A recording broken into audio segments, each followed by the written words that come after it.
Bonsoir à tous, vous êtes sur Lancé Critique et aujourd'hui nous allons nous intéresser à Warcry et plus précisément au Roadbreaker Maggotkin of Nurgle afin de savoir si c'est une bande qui est faite pour vous. Dans cette série, nous allons parler de l'historique de la bande dans Age of Sigmar, quel est leur style de jeu sur le champ de bataille, quel mercenaire est intéressant pour eux, et finalement je vous proposerai deux listes de bandes, une pas chère et une plus orientée tournoi. Et n'oubliez pas que la première règle pour choisir une bande est qu'elle vous plaise visuellement, le reste ne vient que bien après. Les habitants des royaumes mortels peuvent vénérer Nurgle pour plusieurs raisons. Depuis le début de l'âge du chaos, beaucoup d'épidémies ont balayé la terre. Pensant qu'ils avaient été abandonnés par les dieux qu'ils vénéraient, bien des mortels se mirent à prier Nurgle. Celui-ci daigna alléger les souffrances de ces malheureux, mais seulement en échange de leur âme et de leur servitude éternelle.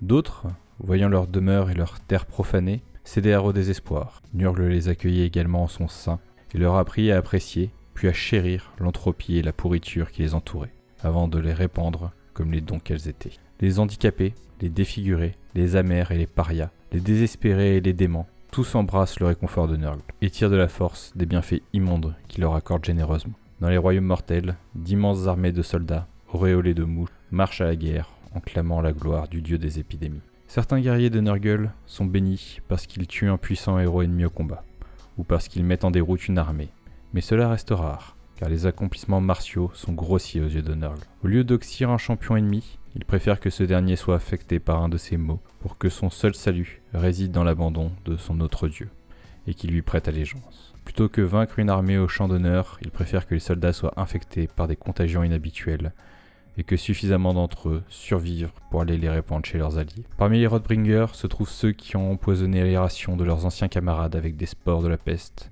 qui ont contaminé les sources de la forteresse, et qui ont élevé des statues de Malpierre afin de transformer des lieux d'une beauté envoûtante en nids de fanges nauséabondes. Quelle que soit la façon dont ils ont gagné leur bénédiction, et même s'ils étaient des êtres faméliques et voûtés avant que Nurgle les recueille, la plupart des Roadbringers sont des géants obèses. Leurs corps massifs sont couverts de muscles et de graisse qui forment des chancres d'où débordent leurs organes putrides. Leurs armures sont généralement bosselées et ébréchées, déformées à cause de l'immense carcasse qu'elles renferment, et couverts de rouille et de verre de gris. Toutefois, cela n'a guère d'importance, car les Roadbringers bénéficient d'une robustesse surnaturelle. Ils ne connaissent pas la douleur, et entre leur peau tannée et leur pouvoir de régénération extraordinaire, seules les attaques les plus violentes peuvent les ralentir, sans parler de les tuer. Des nuages de mouches recouvrent le champ de bataille quand les Roadbringers marchent à la guerre. Elles s'insinuent dans les yeux, le nez et les bouches de l'ennemi. Ces insectes démoniaques piquent et sucent le sang, et chaque inspiration des soldats ennemis voient leurs poumons s'emplir d'un peu plus de spores et d'air vicié, jusqu'à ce que leur peau se couvre de bubons et se mette à ruisseler de sang et de pus par tous les pores. Certains Roadbringers ont des toxins rouillés qui érodent la détermination de l'ennemi, ou des objets saturés de magie qui déclenchent des épidémies d'un unique mot ou d'un simple geste. D'autres chevauchent des destriers cadavériques qui emplissent de terreur le cœur de leurs adversaires, voire se rendent au combat sur des bêtes volantes démoniaques. Quoi qu'il en soit, et quelles que soient leurs armes, tous les Roadbringers sont de terribles guerriers, les élus de leur dieu. Comme tous les autres élus de leur dieu, il est normal de croiser des Roadbringers aux 8 points.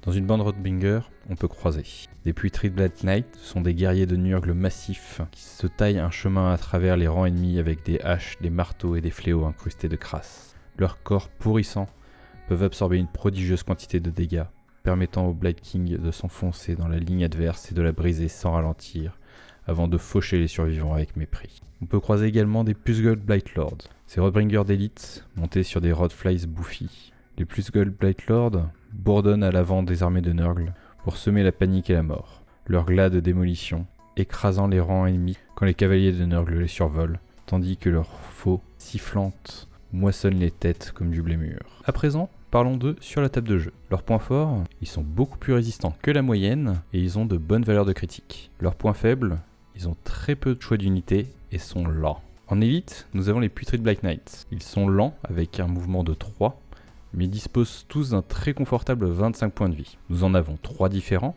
La version normale, qui est un excellent rapport qualité-prix, avec une résistance bien supérieure à la moyenne, et des dégâts honnêtes, voire bons si vous utilisez un double pour augmenter son nombre d'attaques. Ensuite, nous avons la version avec bannière, qui dispose d'une habilité sur un triple d'augmenter l'endurance de toutes les figurines à 6 pouces. Votre bande étant déjà résistante, je pense qu'il y a de meilleurs usages à faire de vos dés, et donc il y a peu de chances que j'en inclue un dans mes listes. Finalement, nous avons la version avec cloche, qui qui dispose d'une habilité sur un double d'augmenter de 1 la caractéristique de mouvement des unités à 6 pouces. Cette compétence est bien sûr extrêmement utile, vos troupes souffrant d'un mouvement très faible. Malheureusement, cette version fait moins de dégâts que les deux autres Blade King.